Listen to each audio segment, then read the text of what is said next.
Hello everyone, how are you all. उम्मीद करता हूँ बहुत अच्छे होंगे। मेरा नाम है विकास ठाकुर, आपका स्वागत है विंसम डिजिटल लर्निंग प्लेटफॉर्म पे, जहां पे आज हम करने वाले हैं क्लास 9 का रीजनिंग एंड एप्टीट्यूड का कुछ क्वेश्चंस। एक सेशन 25 क्वेश्चन होंगे, मॉक होगा पूरा, और बहुत डिफिकल्ट मैं कहूंगा, साथ में कंसेप्चुअल क्वेश्चन जरूर कहूंगा। तो आपको बिल्कुल अगर बेसिक्स नहीं आता है तो शायद तक इस लेक्चर को समझने मुश्किल होगी, और अगर आता है तो फिर बहुत एक बटर मक्खन जैसा लेक्चर हो जाने वाला है। तो एक एक क्वेश्चन पे पहले खुद का दिमाग लगाना है। मैं खुद 5 सेकंड दूंगा आपको करने के लिए, उसके बाद अगर हो तो अच्छी बात है, नहीं हो तो देख लेना। ठीक है, चलो पहले क्वेश्चन स्टार्ट करते हैं। पहला क्वेश्चन, ठीक है, और सीधा क्वेश्चन को मत देखो एक बार, चलो देखना है तो देख लो, अगर करना है तो कर लो एक बार। 5 सेकंड है तुम्हारे पास, ठीक है। चलो, उम्मीद करता हूं पॉज करके ट्राई किया होगा, कुछ से हुआ होगा, कुछ से नहीं हुआ होगा। तो जब भी ऐसा क्वेश्चन आता है तो हम सोचते हैं कि स्टार्ट करते हैं सीधा, एक बनाया और स्टार्ट कर दिया, नहीं। अब जैसे आ गया पी क्यू से ऊपर है, पी और क्यू के बीच में दो लोग हैं, तो अगर पी और क्यू के बीच में दो लोग हैं तो जरूरी थोड़ा पी ऊपर और क्यू नीचे होगा, तो यहाँ पे दो पॉसिबिलिटीज है ना, तो हम पॉसिबिलिटीज लेके चलने वाले हैं साथ में। ठीक है, तो कैसे स्टार्ट करेंगे समझना। 7 boxes are kept one above in a stack. अब मैंने जब ये क्वेश्चन पढ़ा तो शायद तक मैं एग्जाम में बैठा हूं तो मेरी अलग माइंडसेट है, लेकिन मैं यहाँ पे पढ़ा रहा हूं तो मैं टाइम लूंगा। तो इस करते करते 4 मिनट लग जाए, 5 मिनट लग जाए क्वेश्चन को, तो ये मत सोचना कि बहुत लेंदी हो गया, नहीं। एग्जाम में बैठोगे माइंडसेट अलग होगा, बहुत इजीली हो जाएगा। ठीक है ना, तो अभी थोड़ा सा सब समझाते हैं चीजों को, टाइम लग जाता है। ठीक है, हाँ, 7 boxes P, Q, R, T, V are kept one above the other in a single stack but necessarily not in same order में नहीं। ऑब्वियस सी बात है, P, Q, R, T, U, V होता तो हमको पता ही चल जाएगा। तो 7 बॉक्सेस रखे हुए हैं, तो अपने बना लेते हैं ऐसे, 2 स्टैक बना लेते हैं। 2 स्टैक क्यों बनाए सर? एक ही स्टैक तो होगा, वहां पे एक ही स्टैक होगा, लेकिन पॉसिबिलिटीज अलग अलग है, धीरे धीरे समझ आएगा। 7 बॉक्सेस कुछ ऐसे होंगे,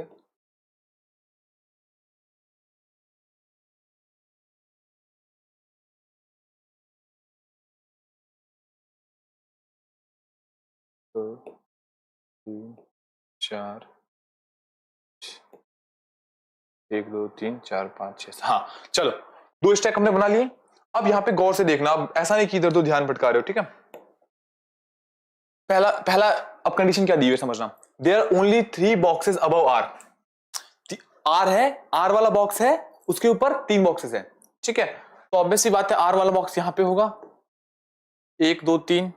ठीक है, यहां पे भी आर वाला बॉक्स होगा, क्योंकि 1 2 3 बॉक्स है उसके ऊपर। ठीक है, हमने 2 पॉसिबिलिटीज ली है, आगे सब चल के चीज समझ आएगी। The number of boxes below Q is equal to the number of boxes above box S.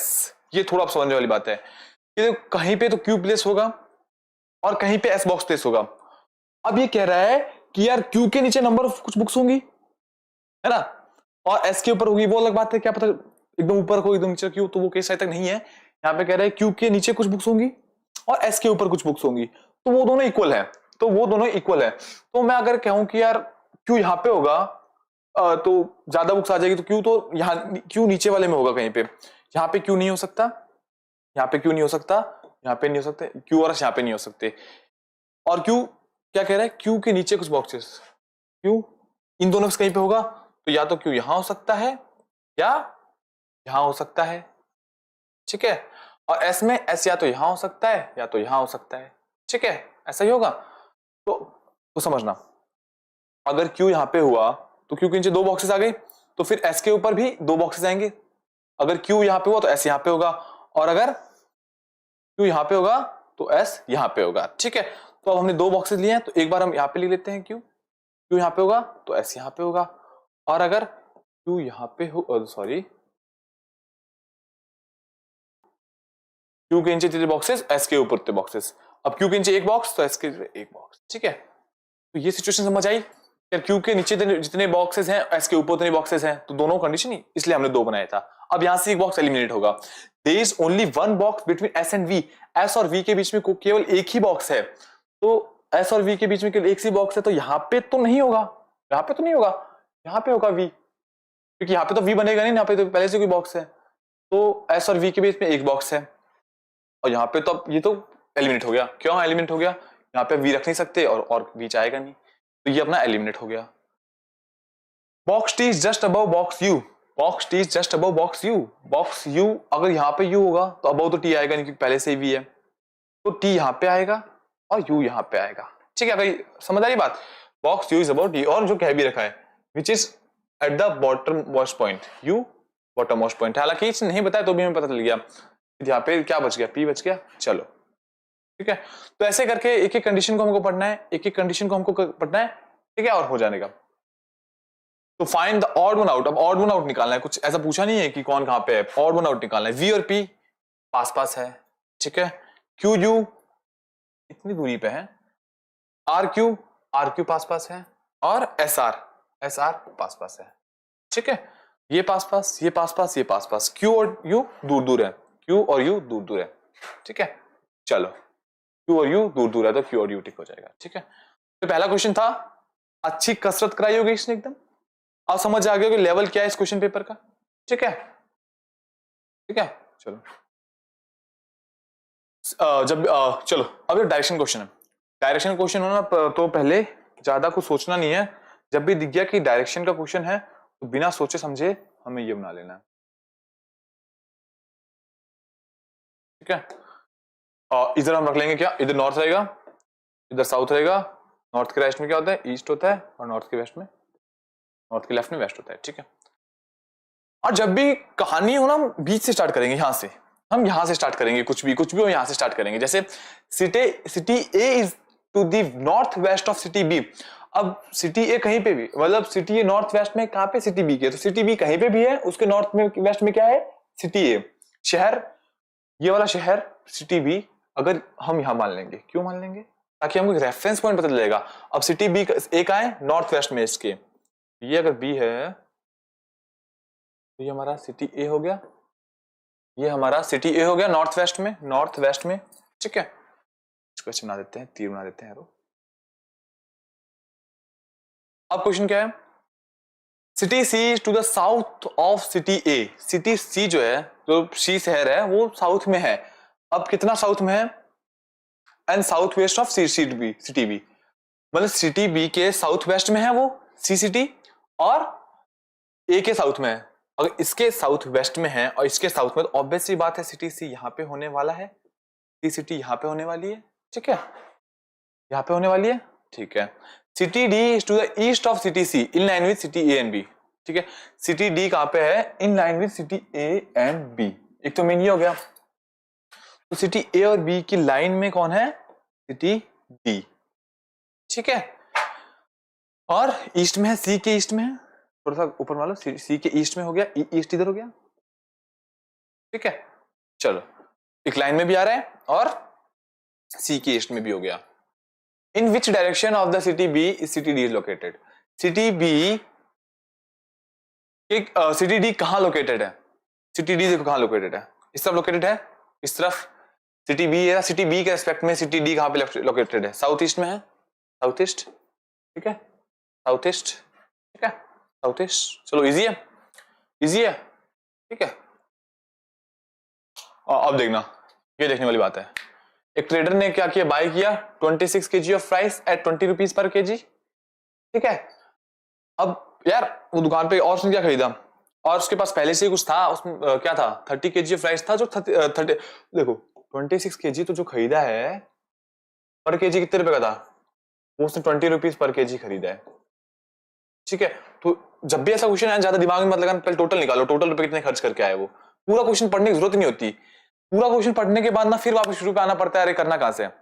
तो एक बार हम पहली लाइन पढ़ेंगे, उससे जो कंक्लूजन निकाल पाएंगे वो लिखेंगे। तो क्या निकाल पाए, 26 kg है, 20 रुपीज पर केजी, क्या हो जाएगा 520, टोटल 520 हो जाएगा, मल्टीप्लाई करके टोटल 520 रुपीज आ जाएगा। अब आगे पढ़ेंगे, क्या कंफ्यूज करें इसको, टोटल रुपीज 520 आ गया, तो खरीद के लेके आया। अब फिर घर पे भी कुछ था, उससे मिक्स कर लिया, घर पे क्या था 30 kg, क्या था चावल था, जो 36 रुपीज पर केजी था। तो घर पे कितना चावल पड़ा था, ऑलरेडी हैड, घर पे कितना चावल ऑलरेडी पड़ा था, 30 इंटू 36, 30 इंटू 36 क्या हो जाएगा 1080। घर पे 1080 रुपए के चावल थे, और अभी कितने रुपए के लिए गए 520 के, तो टोटल अब कितने हो गए, करंट में कितने चावल हो गए। पूरा क्वेश्चन पढ़ना ही नहीं है, बहुत तेज तेज चलना है, पूरा क्वेश्चन पढ़ोगे तो गलती करोगे, जितना जितना पढ़ पा रहे हो उतना करो। तो टोटल अब कितना है 520 प्लस 1080 कितना हो गया। मेरे पास अब टोटल कितने रुपए के चावल हैं 1600 रुपए के चावल हैं। मिक्स कर दिया ना मैंने, जो पहले लाया और जो अब लाया वो मिक्स कर दिया, जो पहले लाया और लाया उसको मिक्स कर दिया, तो कितना रुपए बना 1600 रुपए बना।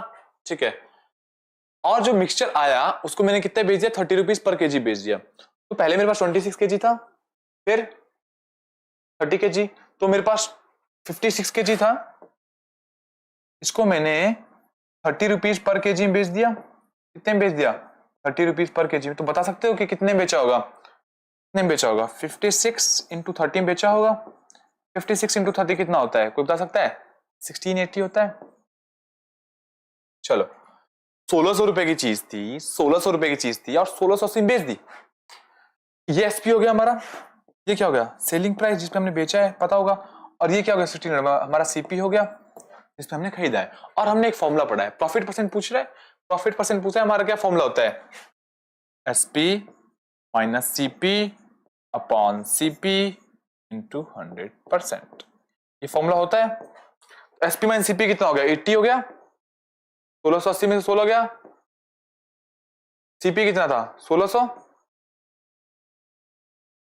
इंटू 100%, जीरो से जीरो गया 16 16 वन सा 16 फाइव सा, तो प्रॉफिट कितना आ गया,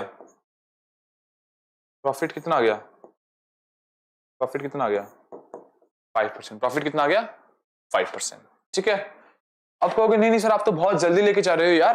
प्रॉब्लम पता क्या है, प्रॉब्लम ये कि ओलंपियाड क्वेश्चन है ये, शायद अगर एनसीईआरटी के होते बोर्ड्स के होते तो जरूर अपन टाइम लेते 20 मिनट भी लगा सकते थे 25 मिनट लगा सकते थे कंसेप्ट के ऊपर, लेकिन मैं अब एक्सपेक्ट करके चल रहा हूं कि तुम्हारा ओलंपियाड वाला दिमाग है, तो जो नॉर्मल सी कैलकुलेशन है वो तुम खुद दिमाग में कर लोगे, उसको नहीं करके दिखाना पड़ेगा बार बार, है ना। चलो ठीक है, क्वेश्चन इजीली समझ आएगा। पहले 26 केजी राइस खरीद के लाया, फिर हम 20 रुपीज में तो हमने पहले मल्टीप्लाई करके लिख दिया, फिर हमने आगे पढ़ा कि घर पे 30 केजी राइस पहले से पड़े थे तो जो 36 रुपए पर केजी थे, तो फिर हमने ऑलरेडी हैड इतने रुपए के, तो 1080 के तो पहले थे 520 के अभी लेके आया, तो टोटल कितने हो गए 1600 रुपए के हो गए।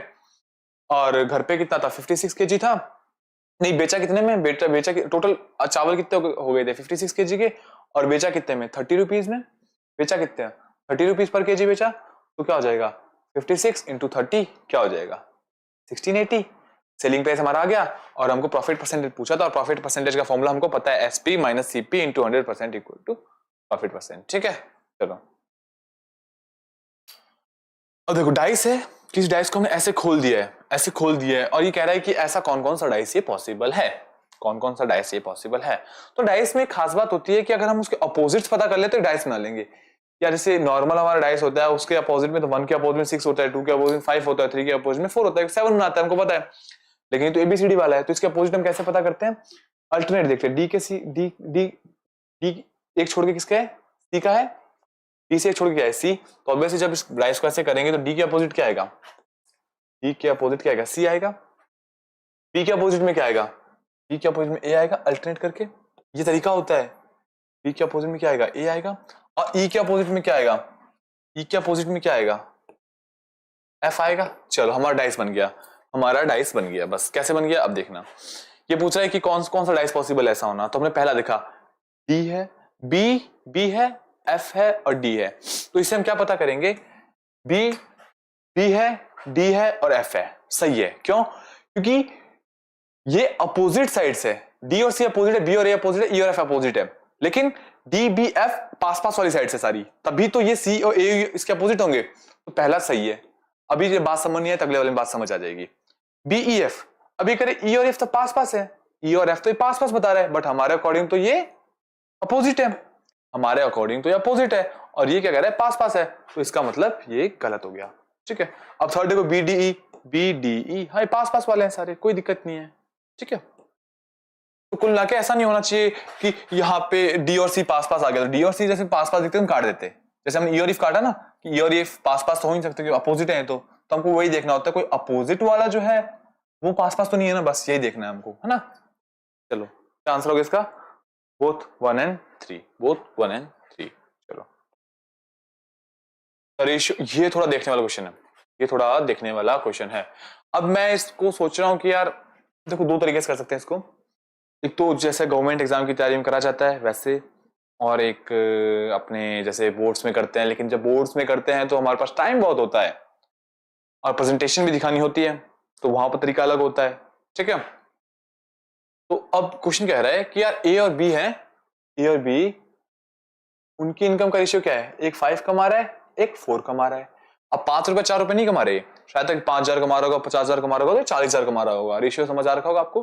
अगर ये 50 कमा रहा होगा तो 40 कमा रहा होगा। तो अगर कुल मिला के रेशियोज में होते हैं ये, है ना। और खर्चा किस रेशियो में कर रहे हैं, 3:2 में कर रहे हैं। इसमें कर रहे हैं खर्चा 3:2 में कर रहे हैं, ठीक है। और दोनों ही 1600 रुपए बचा रहे हैं। तो अब एक बात समझना, दोनों कितने रुपए बचा रहे हैं, 1600 रुपए बचा रहे हैं।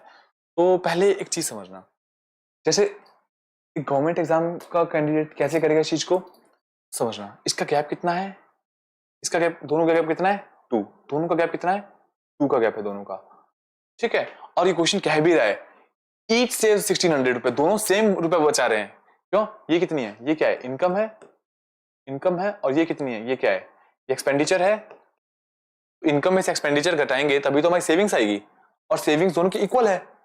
इनकम 5 है और एक्सपेंडिचर 3 है, तो दोनों की सेविंग अगर यहाँ पे डिफरेंस निकाला जाए, हालांकि करते ऐसे नहीं है, तरीका ये नहीं होता इसका, बट ट्रिक है, ठीक है।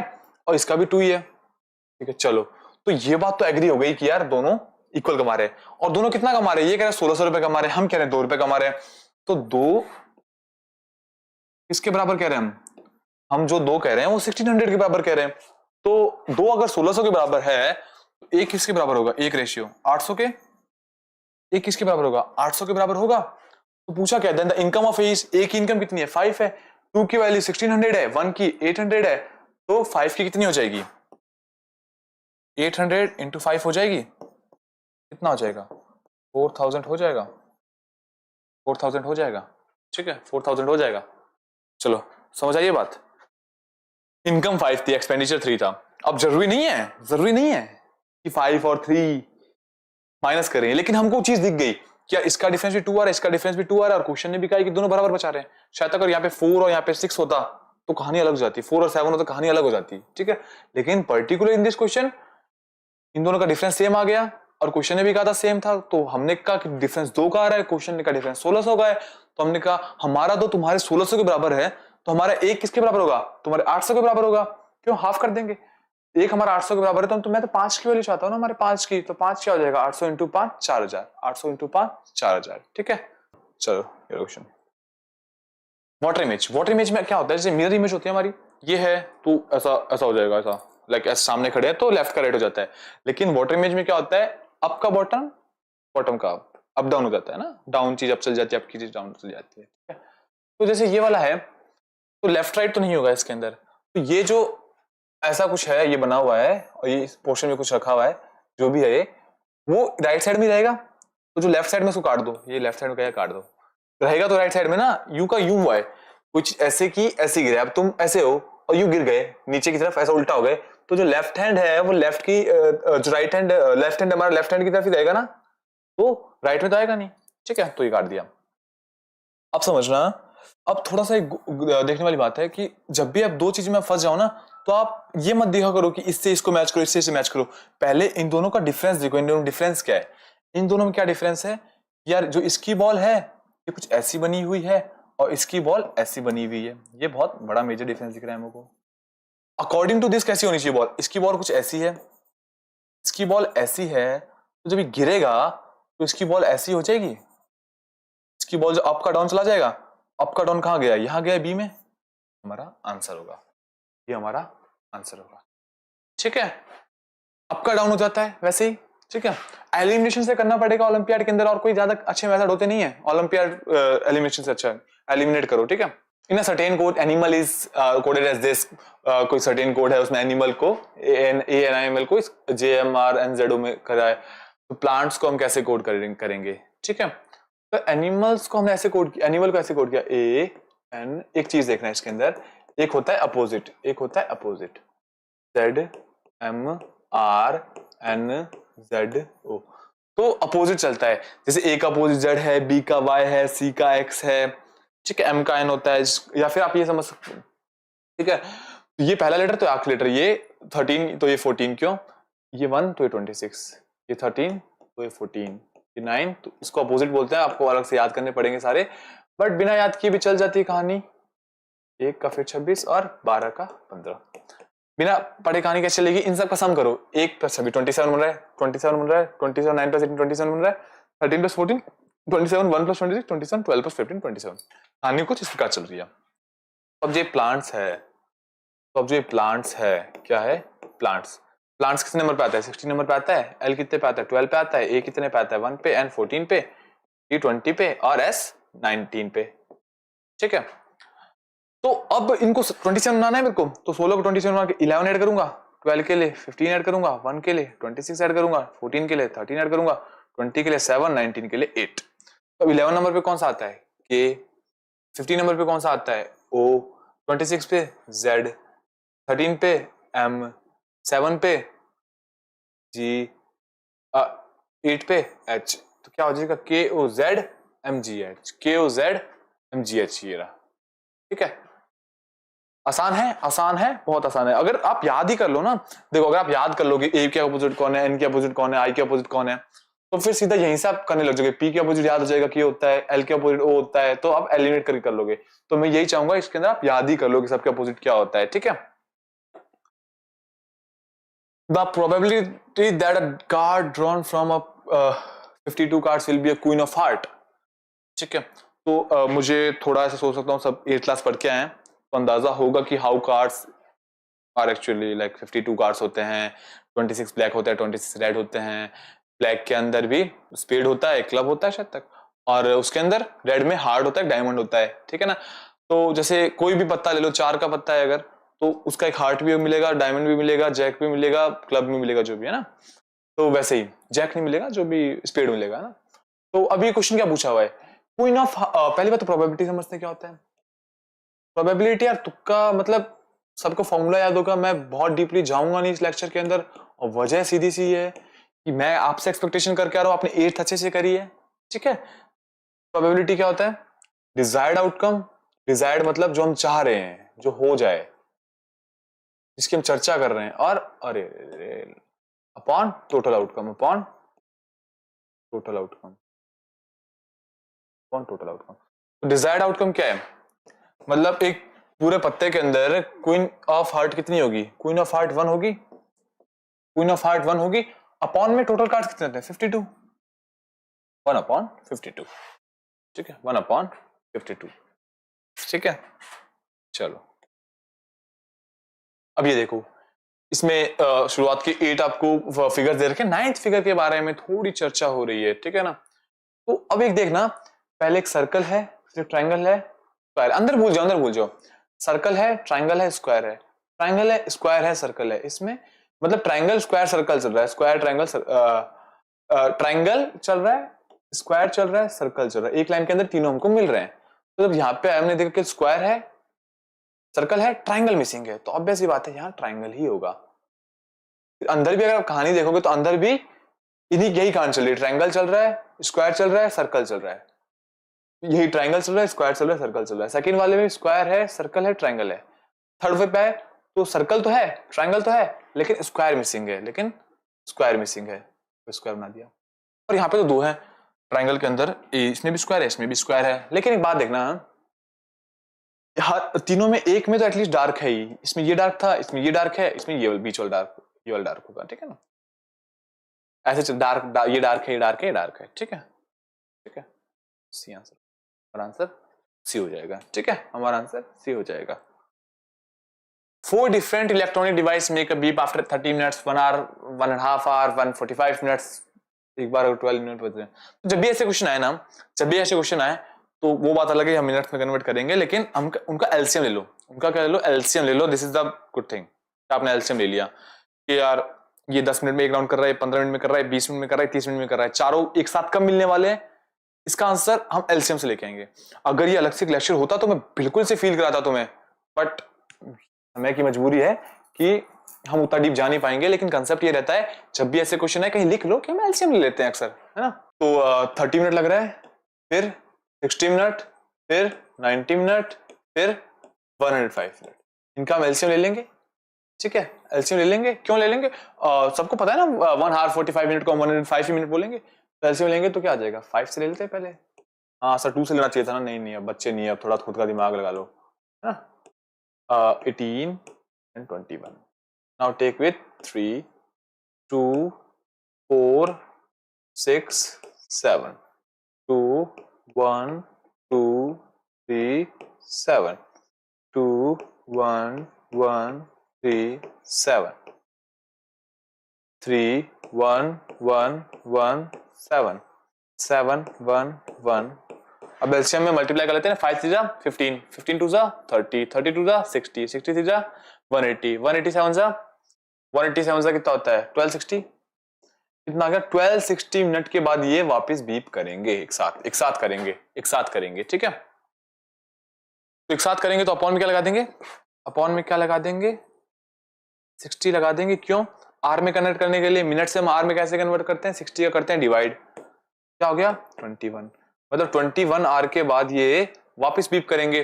तो अभी 12 दोपहर की 12 बज रही है, तो 21 घंटे बाद क्या बचेगी 12 बजे की दोपहर बज रही है, 12 बजे दोपहर हो रही है, तो 21 घंटे बाद क्या होगा। तो 21 घंटे को 2 में बांट लो, 12 + 9 कह सकता हूँ 21 घंटे को। तो 12 दोपहर से शाम रात की 12 घंटे और अगले दिन की 9 बजे, तो 9 AM। ठीक है, चलो वेन डायग्राम क्वेश्चन है ये। अक्सर इसमें थोड़ी प्रॉब्लम ये होती है कि प्रोफेशन हम मर्ज करें या नहीं करें, लेकिन हमारी बुक के अकॉर्डिंग हम प्रोफेशन मर्ज करेंगे। ठीक है, तो अब क्या क्वेश्चन कह रहा है कि यार देखो वेन डायग्राम सबने पढ़ा है हल्का हल्का, तो जैसे नहीं पढ़ा अभी देख लो। जैसे गर्ल्स है, ठीक है, तो जरूरी थोड़ा सारी होंगी, कुछ होंगी कुछ नहीं होंगी, कोई बड़ी बात नहीं है। तो मैं कह सकता हूं कि यार अगर ये गर्ल्स हैं तो कुछ गर्ल्स इनमें से एथलेटिक्स होंगी जो एथलेटिक करती होंगी। ठीक है, कुछ गर्ल इनमें से एथलेटिक करती होंगी। ठीक है, और ऐसा थोड़ा ना है कि यार ठीक है एथलेटिक्स जो भी है रनिंग कर ली तो आप गाना नहीं गा सकते। आप क्या पता पार्ट टाइम सिंगर भी हो, आप लड़की हो और उसमें से कुछ लड़कियां एथलेटिक्स खेलती है, तो ऐसा भी तो हो सकता है उसमें से कुछ पार्ट टाइम आप सिंगिंग भी करते हो। कह सकता हूं ना मैं, आप लड़की भी हो एथलेटिक्स भी हो पार्ट टाइम सिंगिंग भी करते हो। तो हमारा वेन डायग्राम कैसा आ गया, ऐसा आ गया। सी हो जाएगा ऑप्शन। चलो, नैना sold her watch eight 10% profit. तो अब जब भी ऐसे क्वेश्चन आए ज्यादा मत ले जाना कि x की टर्म में ले जाते हैं, x को 11x/10, ऐसा नहीं करना है ना, ऐसा कुछ नहीं करना। तो क्वेश्चन हमको मान लेना है 100 रुपए, हमेशा 100 रुपए मान लो, हमेशा, ज्यादा सोचना ही नहीं है, ज्यादा मत सोचो, 100 रुपए हमेशा मान लो। कुछ अलग केसेस होते हैं जहाँ पे पॉइंटों में होता है तो कुछ और मानते हैं। 10% प्रॉफिट बेचा, तो 100 की अगर कोई चीज हम 10% प्रॉफिट बेचेंगे तो 100 का 10% 10% होता है, 100 का 10% 10 होता है, तो 10% 110 हो गई। If she had sold her watch at 9, तो अगर उसने बेची 110 में, ठीक है, अगर उसने 5% लॉस में बेची होती, जैसे 100 में खरीदी और 5% लॉस में बेची होती, तो कितने में बेचती वो 95 में। 100 का 5% 5 होता है, तो और 5 के लॉस में 95 बेची होती, तो उसको 75 रुपए कम मिले होते हैं, उसको 75 रुपए कम मिले होते हैं। क्वेश्चन कह रहा है कि देखो यार जब तुमने 10% प्रॉफिट बेचा, ठीक है, अगर वही तुमने 5% लॉस में बेचा होता तुमको 75 रुपए कम मिलते, तो 75 का कितना डिफरेंस है, इसमें कितना डिफरेंस है 15 का। हम कह रहे हैं 15 रुपए कम मिले, वो कह रहा है 75 कम मिले, तो हम कंपेयर करते हैं। अगर 15 का मतलब हमारी तरफ से जो 15 का 75 है, तो जो हमारा 1 होगा वो कितना होगा 5 होगा। 75/15 5, समझ गए बात। जैसे अभी पहले करके आए थे, हमारा 2 उसके 1600 के बराबर था, तो हमारा 1 उसके 1800 के बराबर होगा। तो वैसे अगर हमारे 15 उनके 75 के बराबर है, तो हमारा 1 उनके 5 के बराबर होगा, क्योंकि 75/15। ठीक है, कॉस्ट प्राइस ऑफ वॉच निकालनी है। कॉस्ट प्राइस कितनी है 100 है, हमको तो 100 की वैल्यू निकालनी है। 15 की 75 होगी तो 1 की 5 होगी, 100 की कितनी हो जाएगी 5 × 100, क्या हो जाएगा 500। ठीक है 500। ठीक है, चलो बहुत इजी है। चलो, Manish can do a work in 10 days, इसका भी एक अलग कंसेप्ट है, ये भी कंसेप्ट से पढ़ेंगे, बट अब दिमाग लगाएं। मनीष ने काम कितने दिन में कर लिया 10 days में कर लिया। कितने दिन में कर लिया, कोई काम 10 days में करता है, और रोहित का क्या करता है उस काम को 15 डेज में करता है। कितने डेज में करता है? 15 डेज में करता है। ठीक है, ठीक है, डेटा लिख लिया हमने। If Vicky is twice as efficient as Manish together, तो पहले हमको क्या करना पड़ता है कि यार तुमने कर लिया काम, बात समझ आ गई हमें, तुमने काम कर लिया, अच्छी बात है, लेकिन काम था कितना? काम था कितना? काम हम पता है किसको कहते हैं कितना था? इनका एलसीएम लो, इनका एलसीएम कितना आएगा? 30 आएगा। तो हम मान लेते हैं 30 यूनिट काम था। 30 यूनिट काम था। कितने यूनिट काम था? 30 यूनिट काम था। बस ये रटने वाली चीजें इसके अंदर, मैं कहूंगा रटने वाली भी नहीं है, बट टाइम की कमी से ज्यादा। आगे देखो सीधी बात है, नवंबर में मेरा एग्जाम है, मैं यहाँ पे सारी चीज समझने बैठ गया, बहुत प्रॉब्लम हो जाएगी। ठीक है, तो इनका एलसीएम लेते हैं 30 आया, तो हम मान लेते हैं 30 यूनिट्स इनका काम है। ठीक है, ऐसे तो हम कुछ भी काम मान सकते हैं, दुनिया का कोई भी नंबर को हम काम मान सकते हैं। समझ आ रही बात कि 50 काम है, 60 काम है, 60 यूनिट काम है, बट हम जनरली एलसीएम लेते हैं ताकि कैलकुलेशन में थोड़ा इजी रहे। ठीक है, तो अगर 10 दिन में कोई 30 यूनिट काम कर रहा है तो एक दिन में कितना करेगा? और जो एक दिन का पूछते हैं कि एक दिन में कितना करेगा, वो उसकी एफिशिएंसी होती है। क्या होती है? एफिशिएंसी होती है। तो इसकी एफिशिएंसी कितनी होगी? 3 यूनिट होगी दिन की। मतलब मनीष 10 दिन में 30 मिनट काम कर रहा है तो एक दिन में कितना करेगा? 3 मिनट। और रोहित कितना करेगा एक दिन में? 2 यूनिट करेगा। रोहित एक दिन में कितना करेगा? 2 यूनिट करेगा। ठीक है, अब विकी के बारे में बात हो रही है। Vicky can complete the same work alone in how many days? In how many days the Vicky can complete the same work alone? तो यार विकी उनसे दुगना कोफिशिएंट है, मतलब उनसे दोनों को मिलाकर दुगना कोफिशिएंट है। 3 + 2 कितना हो जाएगा? 5। 5 का दुगना क्या हो जाएगा? 10। मतलब वो दोनों की एफिशिएंसी ऐड कर लो तो भी विकी की डबल है, तो भी विकी की डबल है। ठीक है, तो विकी एक दिन में 10 यूनिट काम कर रहा है, टोटल काम कितना है? 30 यूनिट है, तो विकी कितने दिन में करेगा? 30 यूनिट काम है, एक दिन में 10 कर दे रहा है बंदा, तो बताइए काम कितने दिन में करेगा? 3 दिन में करेगा। 30/10 करके 30/10 क्या हो जाएगा? 3। 30/10 3 डेज। 30/10 3 डेज। ठीक है, चलो 14 question. Find the missing number, मतलब कितने नंबर? 1 2 3 4 5 तो दिए हुए, छठा है वो ढूंढना है। तो कहीं और से तो आएगा नहीं, आसमान से नहीं आएगा, जमीन से नहीं आएगा, हमको खुद निकालना है। और हम निकालेंगे किसकी मदद से? गिवन नंबर्स की मदद से मिसिंग नंबर निकालेंगे। तो दिमाग लगाना चालू करते हैं। जो शायद तक हमारे पास है 7 से पहले पूछे 16 पे, तो 7 से 16 पे पहुंचने क्या तरीका है? एक तो हम +9 कर सकते हैं, और अगर मल्टीप्लाई के जरिए पहुंचना हो तो इंटू 2 + 2 के जरिए पहुंच सकते हैं। ठीक है, तो प्लस करेंगे तो 9 आएगा, 9 का डिफरेंस आएगा, फिर आगे 9 का डिफरेंस आना चाहिए था, वो आया नहीं, मतलब प्लस वाला सिस्टम लगेगा नहीं। इंटू 2 + 2, 7 × 2 + 2 करो, क्या आया? 16 आया। फिर आगे 16 × 2 + 2 करो एक बार, 34 आया, बिल्कुल आया। यहां से इंटू 2 + 2 करो, यही आएगा। तो इसका मतलब यहां पे भी इंटू 2 + 2 होगा, तो 34 × 2 + 2, 34 × 2 क्या होता है? 68 + 2 क्या आ जाएगा? 70। क्या आ जाएगा? 70। इस क्वेश्चन मार्क की जगह क्या आ जाएगा? 70। ठीक है, 70 ऑप्शन है। ठीक है, चलो बस यही दिमाग लगाना है कि यार पैटर्न कौन सा यूज होगा, या तो प्लस वाला होगा कहीं ना कहीं, या स्क्वायर करना पड़ेगा। स्क्वायर मुझे दिखा नहीं, 7 का स्क्वायर 49 होता है, 16 बहुत दूर, स्क्वायर वाला पैटर्न मैंने सोचा नहीं, क्यूब तो दूर की बात है। फिर मल्टीप्लीकेशन 7 का डबल करके कुछ हो रहा है, तो वहां से थोड़ा अपन ने ऐसा प्रोसीड किया। चलो अब ट्रेन है, ठीक है, चल रही है, स्पीड क्या है उसकी? अगर यहां से यहां तक कुछ स्टॉपेज है, ठीक है, यहां से यहां तक पहुंचने में इसकी एवरेज स्पीड जो देखी गई ना, वो क्या है? 90 kph। कब देखी गई? कब देखी गई? जब इन्होंने वो वाला टाइम हटा दिया, वो वाला टाइम हटा दिया, कौन सा वाला? जहां पे ये रुकी थी, है ना। स्पीड का फॉर्मूला क्या होता है? वेलोसिटी कहते हैं जनरली हम, डिस्टेंस अपॉन टाइम।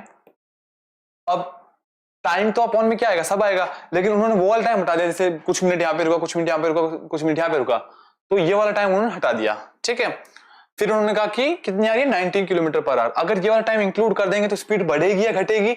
ऑब्वियस सी बात है, टाइम ज्यादा ले रहा है तो इसका स्पीड कम है, तो एक्सक्लूड कर दिया था जब हमने उस टाइम को, तब तो 90 km/h स्पीड आ रही थी। अब उस टाइम को हमने इंक्लूड कर लिया तो ऑब्वियसली स्पीड कम हो जाएगी, 80 kph। पर अब क्वेश्चन ये है, kph मतलब कंफ्यूज मत हो ना, km/h। अब क्वेश्चन ये है कि 90 kph है, तो उसके अंदर ये क्या कह रहा है, हाँ, जो यहाँ पे स्टॉपेज पे रुकी है ना ट्रेन, वो कितने मिनट रुकी है, स्टॉपेज पे कितने मिनट ट्रेन रुकी है। अब ये सोचने में एक बहुत एक अजीब सा क्वेश्चन है, बहुत एक परेशान करने वाला क्वेश्चन है एक 9th क्लास के बच्चे को, है ना।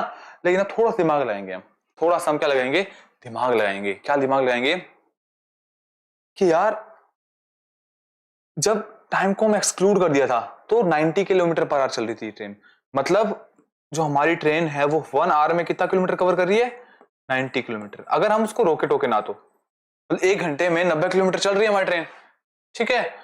तो लेकिन जब अगर हम क्या एक्सक्लूड वो टाइम को इंक्लूड कर लेते हैं, जब हम टाइम को इंक्लूड करें तब कितना चलती है, 84। मतलब जो इस टाइम पे जितना भी टाइम रुकी उसमें क्या नुकसान हो गया, उसमें हमारा 6 किलोमीटर का नुकसान हो गया, उसमें हमारा 6 किलोमीटर का नुकसान हो गया।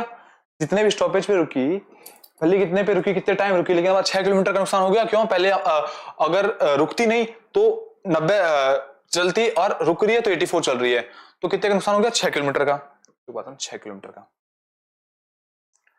1 घंटे में 90 किलोमीटर कवर कर रही है, तो ये 6 किलोमीटर कहां नुकसान हो गए, जहां पे रुकी थी। मतलब जिस टाइम पे वो रुकी है उस टाइम पे वो 6 किलोमीटर कवर कर ली थी, मतलब 6 किलोमीटर कवर कितने देर में कर ली थी ये पता करना है। और जब भी ये सिचुएशन आ जाए लाइफ में, जब भी ये सिचुएशन आ जाए, कैसी ऐसी, जहां पे जैसे 6 रुपए की 10 चॉकलेट है तो 12 रुपए की कितनी चॉकलेट आएगी, तो देखो ये बढ़ेगा तो ये बढ़ेगा, प्राइस बढ़ाएंगे चॉकलेट बढ़ेगी, प्राइस बढ़ाएंगे चॉकलेट बढ़ेगी। तो हम क्या करते हैं, क्रॉस मल्टीप्लाई। क्या करते हैं हम, क्रॉस मल्टीप्लाई। तो यहाँ पे आर बढ़ाएंगे तो किलोमीटर बढ़ेंगे। यूनिटरी मेथड होता है, पढ़ा होगा 8th क्लास में, अगर टीचर ने पढ़ाया होगा वो पढ़ाते हैं, लेकिन हम पढ़ते हैं नहीं। तो आज जान लो, जब भी एक ऐसी क्वेश्चन बन जाए कि यार इतने देर में इतना हो रहा है और इतने देर में इतना कितना होगा, तो ऑब्वियस सी बात है दोनों चीजें ये अगर अपन टाइम बढ़ाएंगे तो किलोमीटर बढ़ाएंगे। तो क्रॉस मल्टीप्लाई कर दें इनका, क्रॉस मल्टीप्लाई कर दें इनका। 1 आर इंटू 6 क्या हो जाएगा, 1 R into 6, 1 into 6 upon 90 cross multiply, और x इक्वल टू मिलेगा, इसको अपन x मान लेते हैं, 6 upon 90 R, 6 upon 90 R, 1 upon 15 R. 1 upon 15 R कितना होता है, मिनट में कन्वर्ट कर लेते हैं। मिनट में 60 से मल्टीप्लाई करेंगे कवर करने के लिए, 51 सा 54 सा 4 मिनट्स, 4 मिनट्स, 4 मिनट्स, ठीक है, 4 मिनट्स, ठीक है। अब देखो ये 16 क्वेश्चन दिखने में बहुत इजी है, थोड़ा कंफ्यूजिंग भी है, लेकिन प्रॉब्लम पता है क्या है इसके अंदर, कि यार हम बस एस्टिमेट कर सकते हैं इसके अंदर। अब क्वेश्चन क्या कह रहा है कि यार तुम्हारे पास 4 पीस दिए हैं, इस 4 पीसेस से मिलकर क्या बनाया जा सकता है, तो ये बना सकते हैं, ये तो बिल्कुल लग रहा है एलिमिनेट करेंगे इसके अंदर, क्योंकि इससे इन चारों को मिलाकर ये तो नहीं बन पाएगा। ये थोड़ा बहुत लग रहा है क्योंकि हाँ ट्राइंगल बन रहा है, यहाँ पे भी ट्राइंगल है, बट ये ट्राइंगल बहुत पतला सा है थोड़ा सा, तो ये भी नहीं हो पाएगा। इसके भी चांसेस लग रहे हैं, पर आप देखो ये मैं इन दोनों पीसेस, ये कुछ ऐसा है, ये कुछ ऐसा है, इन दोनों को मैं ऐसे सेट कर सकता हूं लगभग ऐसे, और बीच में एक ट्राइंगल डाल सकता हूं, ठीक है, तो कुछ ट्राइंगल जैसी शेप बन रही है, ठीक है। तो ये भी नहीं होगा, ये ट्राइंगल होगा, ठीक है। तो इसमें ज्यादा ऐसा कोई आपको सिखा नहीं सकता है, कुछ नहीं कर सकता, बस आप खुद का दिमाग लगा सकते हो कि ये पीसेस जुड़कर क्या बनाने वाले हैं, ठीक है। चलो हाँ चलो 17th question, the Sangrur express train is 800 meter long. अब कोई ट्रेन है, जैसे ये छुक छुक ट्रेन है हमारी, ये ट्रेन है हमारी कितनी, 800 मीटर लॉन्ग है, ये अपना इंजन मान लो, इंजन है अपना, ठीक है। कितनी मीटर लॉन्ग है, 800 मीटर, 800 मीटर, ठीक है। It crosses a tunnel in 1 minute, 1 minute के अंदर एक गुफा है, ये गुफा इसको कंप्लीट कर रही है, ठीक है। और इसकी स्पीड क्या है, 78 किलोमीटर पर आवर, 78 kph। तो एक बात पढ़ाई होगी टीचर्स ने, जब भी किलोमीटर पर आवर में दिया हो उसको मिनट मिनट में क्या मीटर पर सेकंड में चेंज कैसे करेंगे, मीटर पर सेकंड में कैसे चेंज करेंगे, पर क्यों कर रहे हैं, क्योंकि ये मीटर में हमारा, इसको भी हम सेकंड में कन्वर्ट कर सकते हैं। सबको पता है कि यूनिट सेम रहनी चाहिए, या तो मीटर पर सेकंड होना चाहिए, किलोमीटर पर आवर होना चाहिए। तो अभी 78 किलोमीटर पर आवर है, इसको हम कैसे मीटर में चेंज करेंगे, मीटर पर सेकंड में चेंज करेंगे, इसको हम चेंज करेंगे 5/18 से मल्टीप्लाई करके, ठीक है। तो मल्टीप्लाई करोगे तो क्या आएगा, 6 3 जा 6 13 जा 65/3 मीटर पर सेकेंड। ये हमारी क्या आ गई, स्पीड आ गई। पर एक बात बताना, तो डिस्टेंस कितना कवर किया, जितनी ट्रेन की लेंथ है? नहीं, ट्रेन की लेंथ, हमारा ट्रेन का इंजन यहां से निकला तो क्या अपन ये मान लेंगे ट्रेन क्रॉस हो गई? नहीं, जब तक ट्रेन का पीछे वाला हिस्सा, पीछे वाला इंजन भी नहीं निकल, पीछे वाला क्या बोलते हैं, जो भी बोगी है वो नहीं निकल जाती, तब तक हम नहीं मानेंगे कि ट्रेन कंप्लीट निकल गई। तो जैसे यहाँ इंजन पहुंचा तब जाके 800 मीटर हुआ और फिर जाके ये जो पीछे वाला पार्ट था निकला। तो ट्रेन को खुद की तो डिस्टेंस कवर करनी पड़ी ही, साथ में ये टनल वाली डिस्टेंस भी तो कवर करनी पड़ी। हाँ हाँ, तो खुद की तो डिस्टेंस करेगा ही, साथ में टनल करेगा और साथ में खुद को भी तो पूरा निकालेगा ना। टनल तो कर रहा है 800 मीटर की और खुद को भी तो निकालेगा। तो टोटल डिस्टेंस कितना हो गया, टोटल डिस्टेंस कितना हो गया, 800 प्लस एक्स, 800 प्लस एक्स, क्योंकि हमने मान लिया टनल एक्स है और खुद यार, ठीक है। काटो अब इसे, काटो इसे,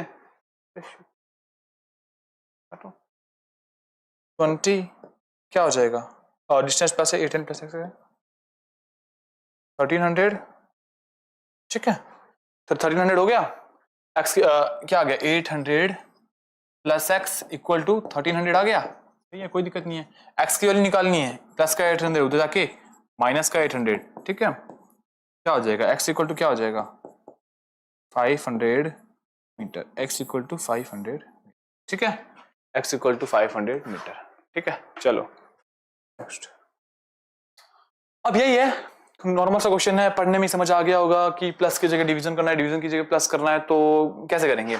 तो पहली बात तो ना, इन क्वेश्चंस की करने का एक सिंपल सा मेथड बताता हूं, क्योंकि कर तो सब लेंगे, 10 बच्चे यहां देख रहे हैं, 10 के 10 कर लेंगे, ऐसा एक भी बच्चा नहीं है अगर ओलंपियाड के क्वेश्चन कर रहा है, यहां तक पहुंचा है तो इजीली ये क्वेश्चन भी कर लेगा। यार डिवाइड की जगह प्लस रख दो, प्लस की जगह माइनस रख दो। तो सबसे पहली चीज जो मेन इसमें हो जाती है वो होती है कि यार इसने भी किया, इसने भी किया, इसने 2 मिनट लगा किए और मैंने 20 सेकंड में किया, 25 सेकंड में किया, बस यहां फर्क आता है। तो वो फर्क हम कैसे लेके आएंगे, कैसे लेके आएंगे, वो हमने देखा कि यार कुछ ना कुछ चेंज करना है। तो हम देखेंगे 18 से डिवाइड हो रहा है, 18 से डिवाइड हो रहा है और जनरली होता भी है, और जनरली 18 से डिवाइड होता है, तो मतलब कहीं ना कहीं यहां चेंज नहीं करना पड़ेगा। समझ आ रही बात, तो कहीं ना कहीं यहां चेंज नहीं करना पड़ेगा, अगर 18 से डिवाइड हो रहा है तो यहां चेंज नहीं करना पड़ेगा, ठीक है। तो एक बार हम चेक जरूर करेंगे इसे, लेकिन लास्ट में करेंगे, अभी हम इन दोनों क्वेश्चन के ऊपर देखेंगे, इन दोनों क्वेश्चन के। तो पहले देखते हैं, ये वाला है ना 18 इंटू 6, तो 18 इंटू की जगह क्या रखना है -6, प्लस की जगह डिवीजन, प्लस की डिवीजन 7। पर एक बात देखना, प्लस की जगह क्या आ गया, डिवाइड आ गया। क्या कभी 6 और 7 डिवाइड हो पाएगा, खुद दिमाग लगाओ, क्या कभी 6 और 7 डिवाइड हो पाएगा, कभी नहीं हो पाएगा लाइफ में। हो जाएगा, तो ऐसे तो तुम करोगे तो हो जाएगा, कोई बड़ी बात नहीं है, लेकिन जनरली जैसा हम डिमांड करते हैं वैसा तो नहीं हो पाएगा, है ना। तो एक बार इसको भी अभी आगे चेक नहीं करेंगे, समझ आ रही है बात। हम इसको चेक करते हैं सीधा, 18, अब प्लस की जगह क्या करेंगे, डिवाइड 6, डिवाइड की जगह मल्टीप्लीकेशन, 7 इंटू की जगह सब्ट्रैक्शन, माइनस की जगह प्लस, ठीक है।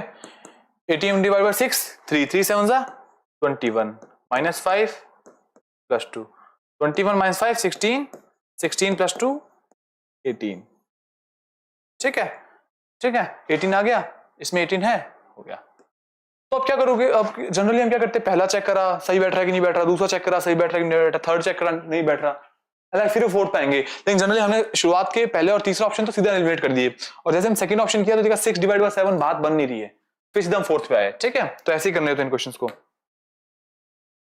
2 pipes A and B can fill a tank in 6 hours and 4 hours respectively। अब इसको लिखेंगे कैसे, A है, A ने 6 hours में कर दिया, लिख देते हैं, और B ने 4 hours में कर दिया।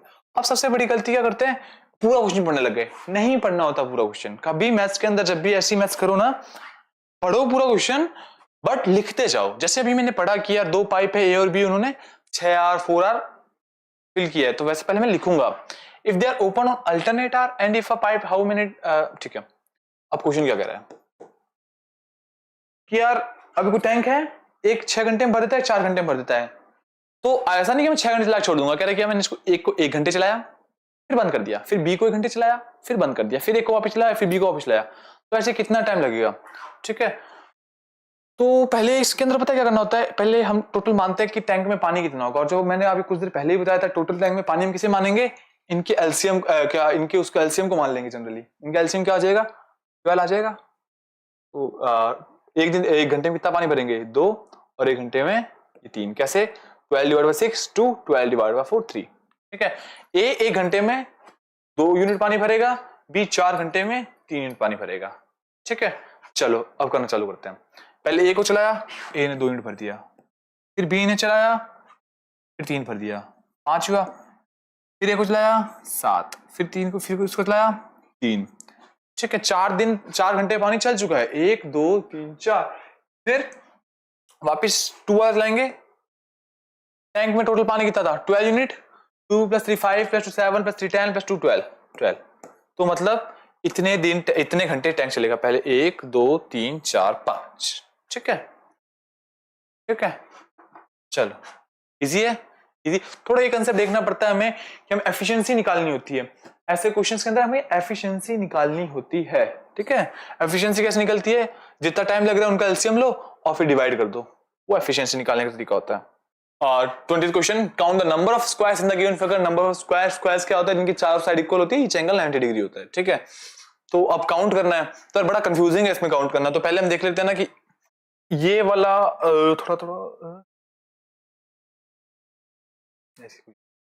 ये वाला स्क्वायर पकड़ते हैं। ये वाला एक स्क्वायर ये हो गया, एक बड़ा वाला हो गया। बड़े वाले स्क्वायर कितने? बड़े बड़े, एक ये हो गया और एक ये वाला हो गया।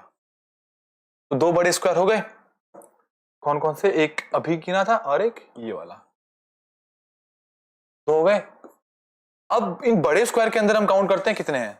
ठीक है, तो अभी तो कितने हो गए? 1 + 1।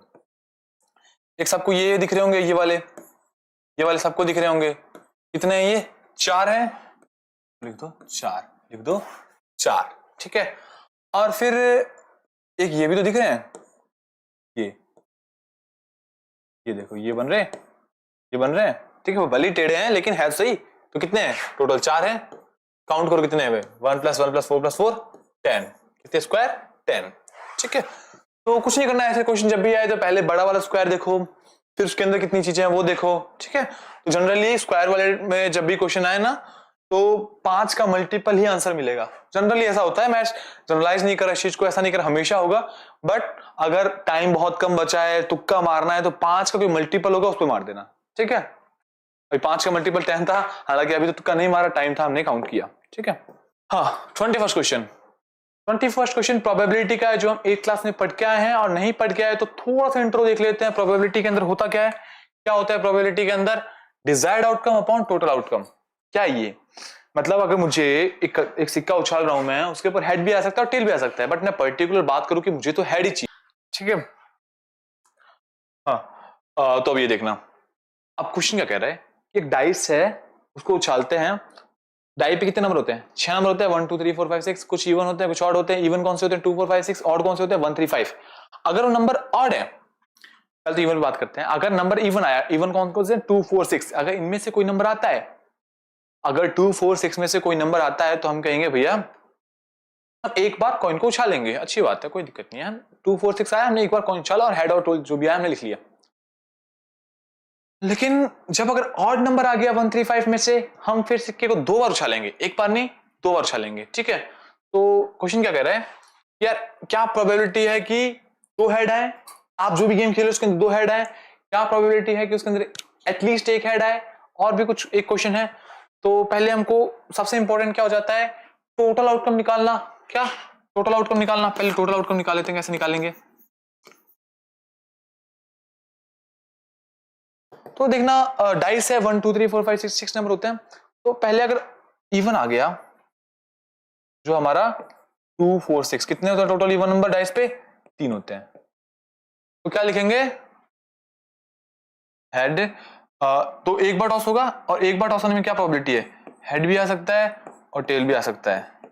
ठीक है, तो 3 × 2 कितना हो जाएगा? कितना हो जाएगा? 6। 3 × 2 6 हो जाएगा। अब क्यों? क्योंकि अगर 2 आया, 2 के बाद हेड आ गया, 4 के बाद भी हेड आ सकता है और 6 के बाद भी हेड आ सकता है। 2 के बाद टेल आ सकता है, 4 के बाद टेल आ सकता है और 6 के बाद टेल आ सकता है। टोटल कितनी प्रोबेबिलिटी हो जाएगी? 6 प्रोबेबिलिटी हो जाएगी। अगर अब ऑड नंबर आ गया 1 3 5, ऑड नंबर टोटल कितने हैं? ऑड नंबर टोटल कितने हैं? 3 है। अब जब ऑड नंबर आ गया तो कॉइन को 2 बार टॉस करेंगे, तो 2 बार टॉस करने पे एक बार हेड आया, एक बार हेड, ऐसा भी हो सकता है, एक बार टेल फिर हेड फिर टेल, पहले टेल फिर टेल। टोटल कितनी प्रोबेबिलिटी यहाँ पे? 4 प्रोबेबिलिटी है। तो टोटल यहाँ पे 3 into 4 कितनी प्रोबेबिलिटी हो जाएगी? 12, है ना, है ना, ठीक है। तो यहाँ से टोटल आउटकम कितने निकल जाएंगे? 18। टोटल आउटकम कितने हो जाएंगे? 18 हो जाएंगे, 18 हो जाएंगे। अब ये क्या कह रहा है कि 2 हेड आ जाएं। अब 2 हेड कब आएंगे? जब ऑब्वियस सी बात है ऑड नंबर आए, क्योंकि इवन में तो बात ही खत्म है, इवन में तो बात ही खत्म है। तो टोटल आउटकम तो सेम ही रहेंगे हमारे 18, तो मैं अपॉन में यहाँ 18 लिख देता हूं। लेकिन टोटल आउटकम हमारे 18 आ गए। मुझे 2 हेड चाहिए। 2 हेड यहाँ पे एक बार है, एक बार नहीं है। अगर 1 आया फिर भी 2 हेड आएगा, आ सकता है। 3 आया तो भी 2 बार हेड आ सकता है, 5 आया तो भी 2 बार हेड आ सकता है। तो टोटल क्या हो गया? 3।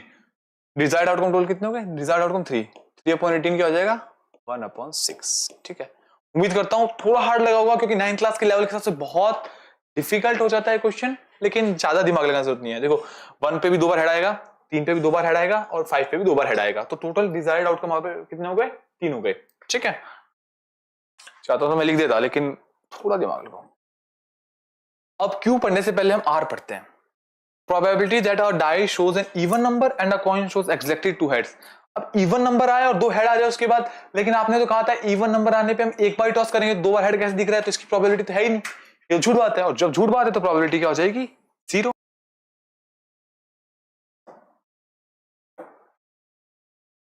हाँ चलो, एवरेज का पता है सबको?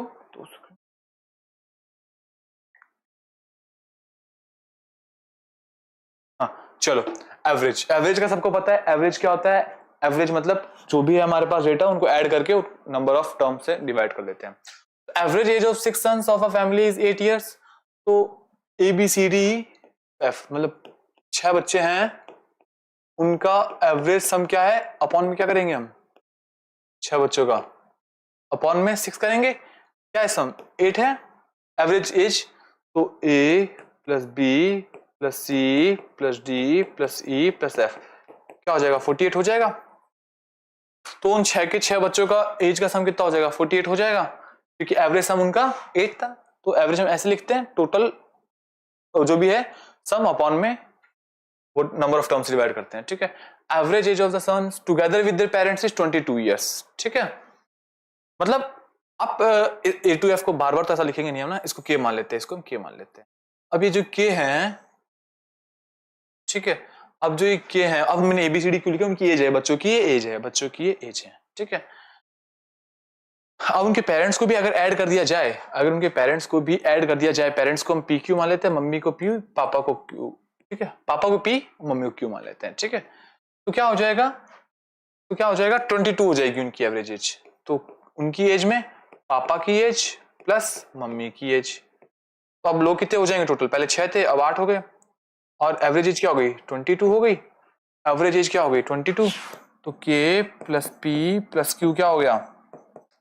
176 हो गया। K की वैल्यू क्या है हमारे पास? K की वैल्यू 48 है, रखो यहाँ पे। K की वैल्यू 48 है, तो P प्लस Q की वैल्यू निकाल पाओगे? जी बिल्कुल निकाल पाएंगे। क्या हो जाएगा? P प्लस Q क्या हो जाएगा? 176 माइनस 48, 8 2 1। P प्लस Q हो जाएगा पापा की एज और मम्मी की एज का सम कितना हो जाएगा? 128। बट क्वेश्चन क्या कह रहा है? If the father is 8 year older then by, मतलब मम्मी से 8 साल बड़े हैं, तो अगर पापा की एज, मम्मी की एज अगर x है, तो पापा की एज क्या हो जाएगी? x प्लस 8 हो जाएगी। मम्मी की एज अगर x है तो पापा की एज x प्लस 8 हो जाएगी इसके अकॉर्डिंग। अब इसको 128 के इक्वल रखो, क्या आ जाएगा? 2x plus 8 equal to 128। और यहां से अगर x की वैल्यू निकाली जाए तो 60 आ जाएगी। यहां से अब 60 किसकी, x की वैल्यू 60 आई। x क्या थी? मम्मी की एज। x तो मम्मी की एज थी, क्या आ गई? 60, मम्मी की 60 आ गई। पापा की एज क्या है?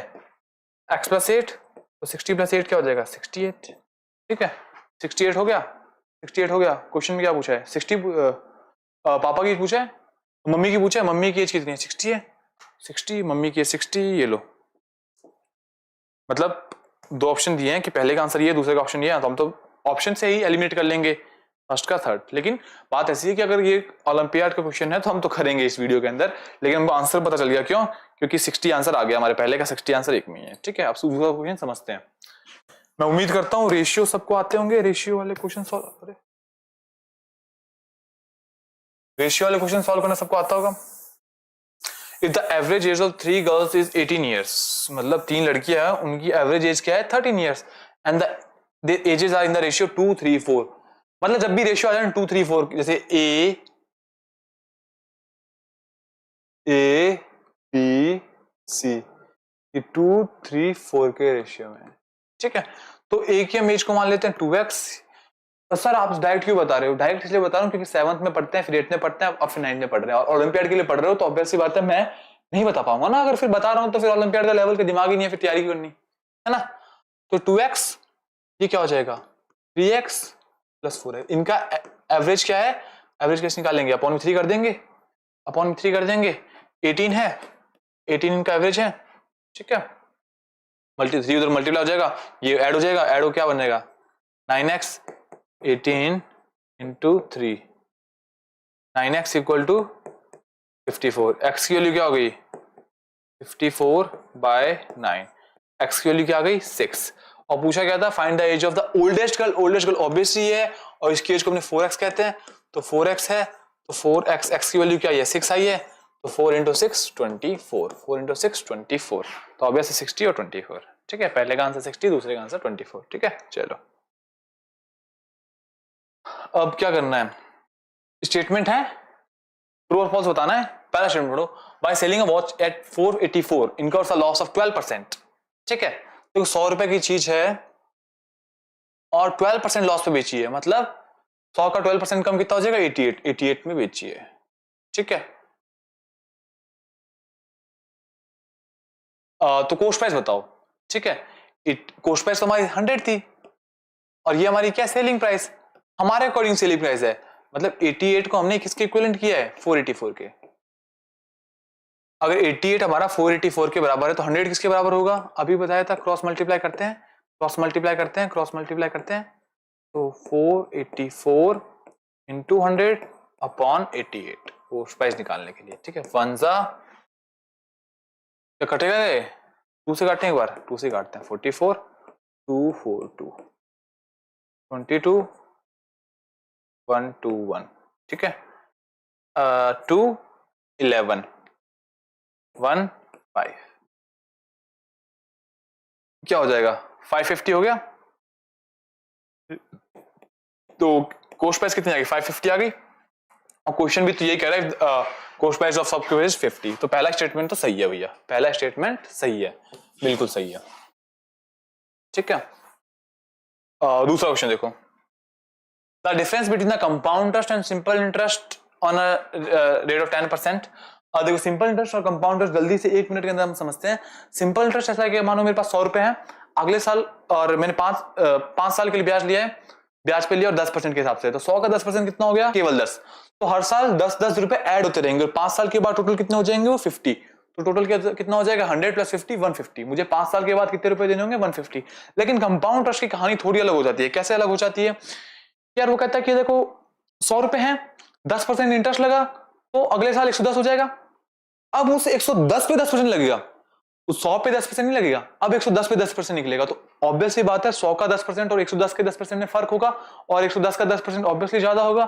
ठीक है, तो इसका मतलब कंपाउंड इंटरेस्ट में क्या होता है? इंटरेस्ट पे भी इंटरेस्ट होता है। ठीक है, जितनी बात समझ आई अच्छी बात है, और वैसे आई गई होगी, बहुत ईजी बात है। ठीक है, और जिसको नहीं आई वो अभी तो वापस बैक करके देख ले, या फिर ऐसे भी देख सकता है। ठीक है, the difference between the compound interest and simple interest on certain 10% for, अगर प्रिंसिपल 63,100 है और 10% लग रहा है, तो अगर पहले साल के ऊपर कितना इंटरेस्ट लगेगा बता सकते हो? 10% सबको पता है, जब भी 10% निकालना है तो एक जीरो हम हटा देते हैं। किसी का भी 10% निकालना हो, एक जीरो हटा दो उसका। ठीक है, ये इसका 10% है। पहले साल इतना इंटरेस्ट लगा, अब दूसरे साल इस पे तो इंटरेस्ट लगेगा, साथ में इस पे भी लगेगा, तो इसका 10% क्या हो जाएगा? इसका 10% तो यही रहेगा। और इसका भी कंपाउंड इंटरेस्ट के अकॉर्डिंग इसका भी इंटरेस्ट लगेगा, क्या हो जाएगा ये 631। ठीक है, सिंपल इंटरेस्ट में तो इतना ही इतना जाएगा, सिंपल इंटरेस्ट में तो इतना ही इतना जाएगा, ठीक है, 13 रुपए जाएंगे।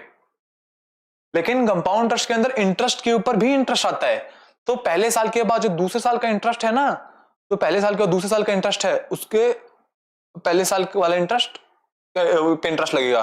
ठीक है, तो इसका 10% इतना हो गया। तो पूछा क्या, डिफरेंस पूछा है कंपाउंड इंटरेस्ट और सिंपल इंटरेस्ट, यही होगा डिफरेंस, क्योंकि सिंपल में भी इतना ही मिल रहा है और कंपाउंड में इतना तो मिल रहा है, साथ में इसका भी 10% मिल रहा है, तो 631। ठीक है, तो दोनों सही है, दोनों स्टेटमेंट सही है, बोथ स्टेटमेंट आर ट्रू। ठीक है, ए ऑप्शन। ठीक है, चलो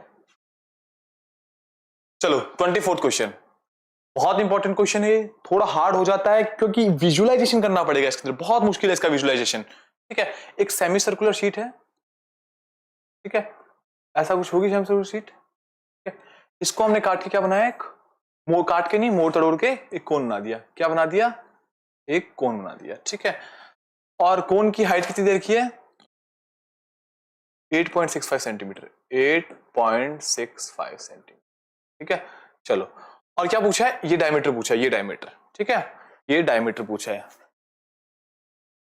तो ये कितना हो जाएगा, ये आर हो जाएगा और ये भी आर हो जाएगा, तो 2r की वैल्यू पूछिए कुल मिला के। तो पर एक बात समझना, जैसे हमने इसको ले लिया, इसको ले लिया, ठीक है, इसको ले लिया हमने, और ये किसके बराबर होगा, ये किसके बराबर होगा, देखो कुछ है ना, तो इससे हमने ये बनाना है, इस सेमी सर्कुलर से हमको ये कौन बनाना है, तो ये लो, तो ये कौन बन गया, तो ये कौन बन गया, तो जो ये वाला पोर्शन था ना, ये वाला, अब ये ऐसा बन गया है। ठीक है, कुछ ऐसा बन गया है ये वाला पोर्शन, तो जो ये पोर्शन होगा, ये वाला पोर्शन, ये वाला पोर्शन, ये वाला पोर्शन, वो इससे मिलकर बना है, इससे हुआ बना, तो मैं ये कह सकता हूं ये हमारा आर के बराबर होगा, क्योंकि ये कुछ ऐसे मुड़ रहा है, ये ऐसे मुड़ के ये बना रहा है, तो मैं यहाँ पे कह सकता हूं ये वाला जो एल है वो आर के बराबर है, एल आर के बराबर है, और इसकी अगर रेडियस हम कैपिटल आर मान ले, इसकी रेडियस हम कैपिटल आर मान ले।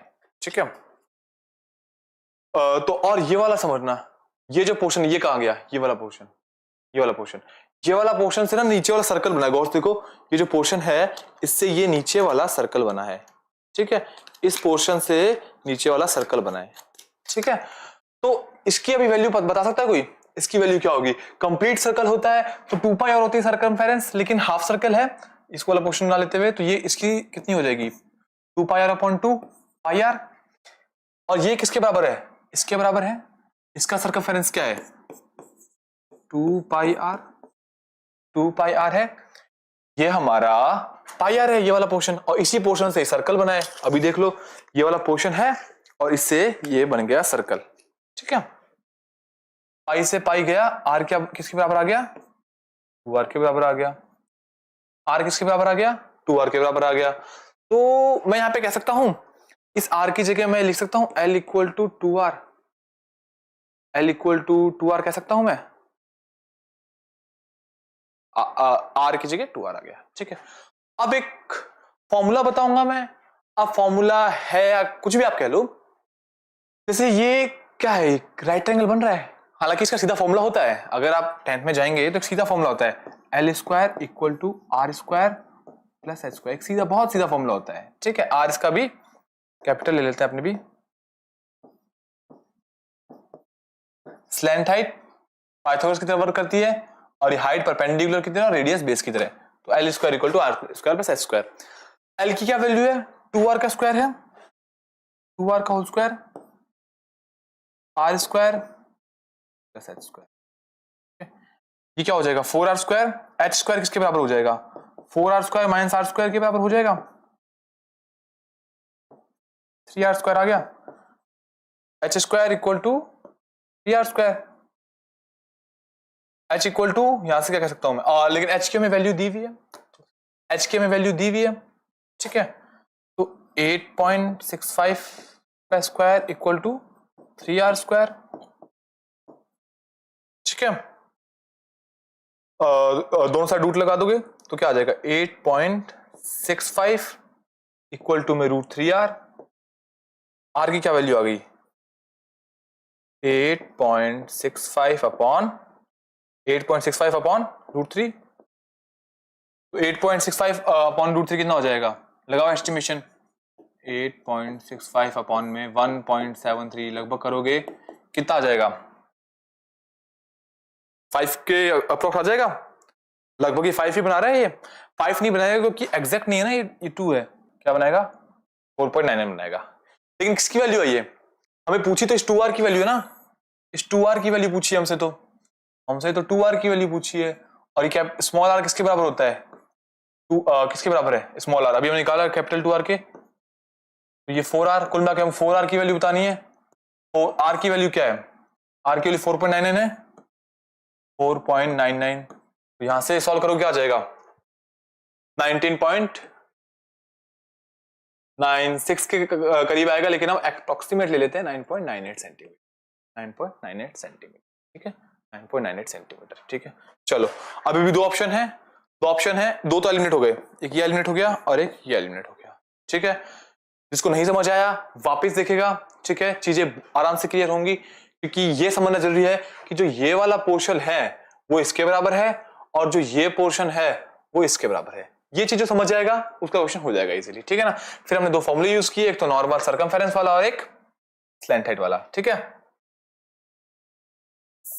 चलो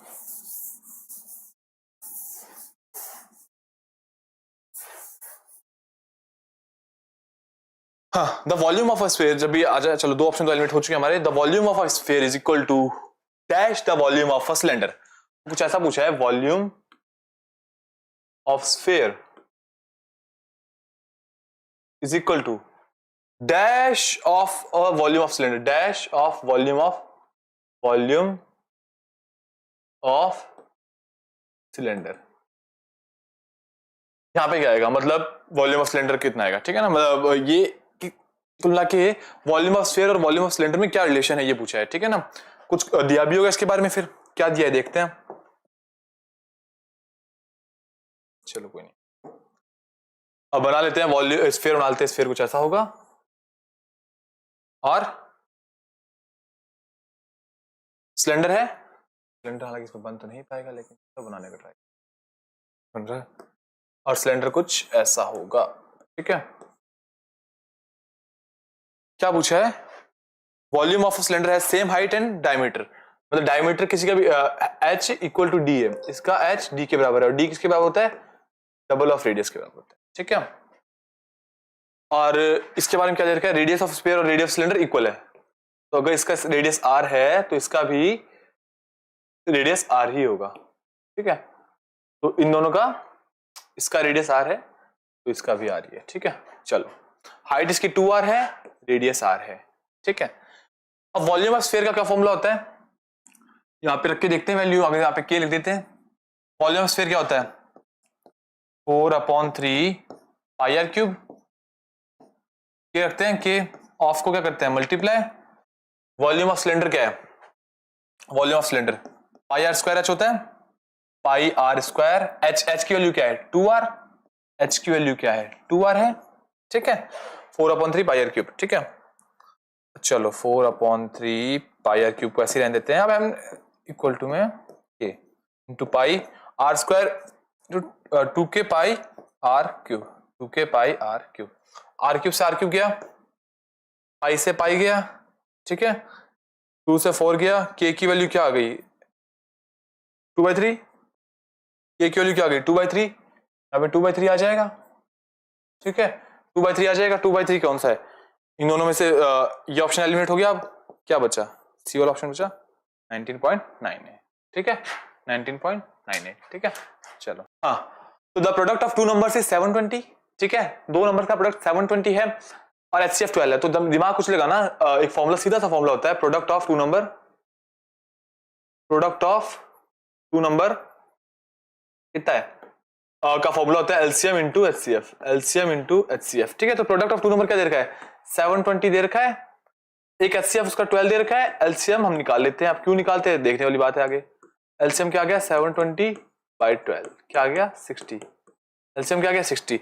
अब क्या पूछा है, तो क्या वो नंबर 12 और 60 होंगे, क्या वो नंबर 12 और 60 होंगे, तो हम 12 और 60 का एलसीएम निकाल लेते हैं। 12 60 का एलसीएम क्या हो जाएगा, एलसीएम तो 60 हो जाएगा, और एचसीएफ क्या हो जाएगा, एचसीएफ 12 हो जाएगा।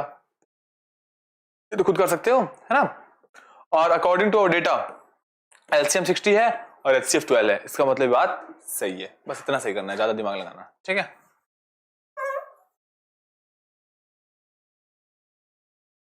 The LCM of two numbers is 48. LCM of two numbers is 48. ठीक है। If the numbers are in the ratio of 2:3, then their sum is equal to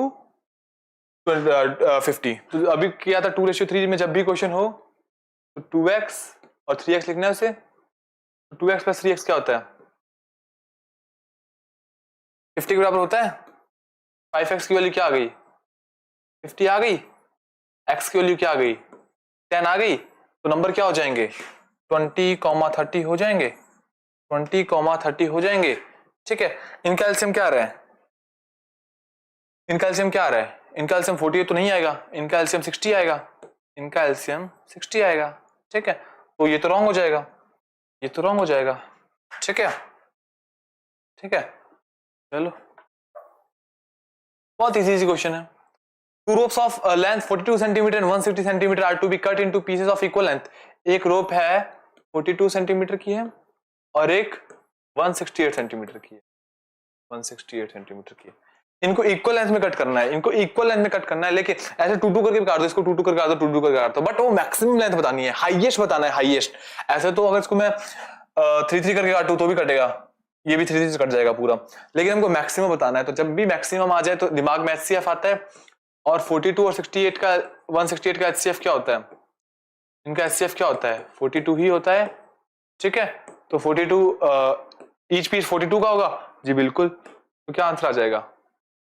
true false true, पहला ट्रू दूसरा false दूसरा true, ठीक है। चलो, तो फिर इसके साथ ये चैप्टर 8 ओलंपियाड वाली बुक का होता है कंप्लीट। अच्छे से देखना इस लेक्चर को, और इस लेक्चर के बाद खुद के क्वेश्चन भी अब ट्राई करना सारे बैठ के, क्योंकि कर लेने से नहीं होता, क्योंकि प्रैक्टिस बहुत मैंडेटरी हो जाती है इसके अंदर, ठीक है। मिलते हैं अगले लेक्चर में।